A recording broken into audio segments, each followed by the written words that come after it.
झारखंड विधानसभा चुनावों के मद्देनजर कांग्रेस नेता राहुल गांधी आज झारखंड पहुंचे हुए हैं।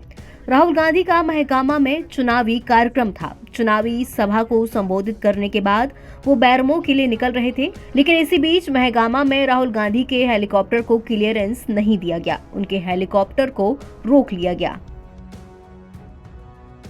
उनके हेलीकॉप्टर को एटीसी ने रोका। एटीसी यानी कि एयर ट्रैफिक कंट्रोल ने राहुल गांधी के हेलीकॉप्टर को आगे बढ़ने का क्लियरेंस नहीं दिया, जिसकी वजह से झारखंड के गोंडा में यह हेलीकॉप्टर 30 से 45 मिनट तक फंसा रहा।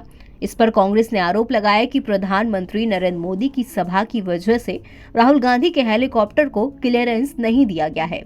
कांग्रेस विधायक और महगामा से कांग्रेस उम्मीदवार दीपिका सिंह पांडे ने कहा कि पीएम के कार्यक्रम के तहत नेता प्रतिपक्ष राहुल गांधी को रोकना ठीक बात नहीं है। See, this is ridiculous. This is like, I don't know how to express, but this is not acceptable.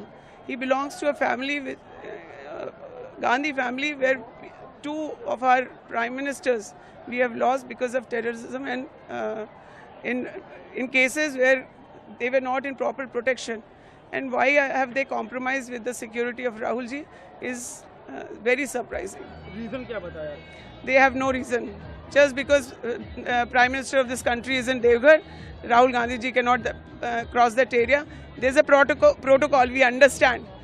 But one should understand that Congress ruled the country for 70 years. No leader of opposition was denied this kind of permissions. Will you go to the Election Commission registering your complaint? Our senior leaders, Pradesh Congress Committee and are in charge, are working on it. दरअसल प्रधानमंत्री नरेंद्र मोदी का आज जामुई में कार्यक्रम था। कार्यक्रम के बाद वो देवघर होते हुए जाएंगे। मीडिया रिपोर्ट्स की माने तो उसी कारण से राहुल गांधी के हेलीकॉप्टर को क्लियरेंस नहीं मिल रहा, जबकि महगामा के बाद राहुल गांधी का बैरमो में भी एक कार्यक्रम है।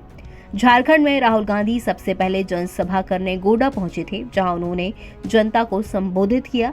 इसके बाद वो शेड्यूल के मुताबिक बैरमो में जनसभा को संबोधित करने के लिए रवाना हो रहे थे, लेकिन फिर उनके हेलीकॉप्टर को क्लियरेंस नहीं दिया गया, जिसकी वजह से वो रास्ते में हेलीपैड पर ही हेलीकॉप्टर में बैठे हुए इंतजार करते नजर आए।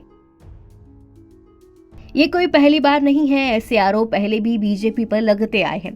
दरअसल झारखंड मुक्ति मोर्चा यानी कि जेएएम ने भी इससे पहले चुनाव आयोग को बीजेपी और केंद्र सरकार पर पार्टी के चुनाव प्रचार अभियान को बाधित करने का आरोप लगाया। पार्टी के केंद्रीय महासचिव और प्रवक्ता सुप्रियो भट्टाचार्य ने इससे पहले मंगलवार को आरोप लगाया था कि जेएएम नेताओं के हेलीकॉप्टर को उड़ान भरने से रोकने की कोशिश की जा रही है। ये बीजेपी और केंद्र सरकार के इशारे पर हो रहा है। राहुल गांधी ने गोड्डा में रैली को संबोधित करते हुए बीजेपी पर जमकर निशाना साधा।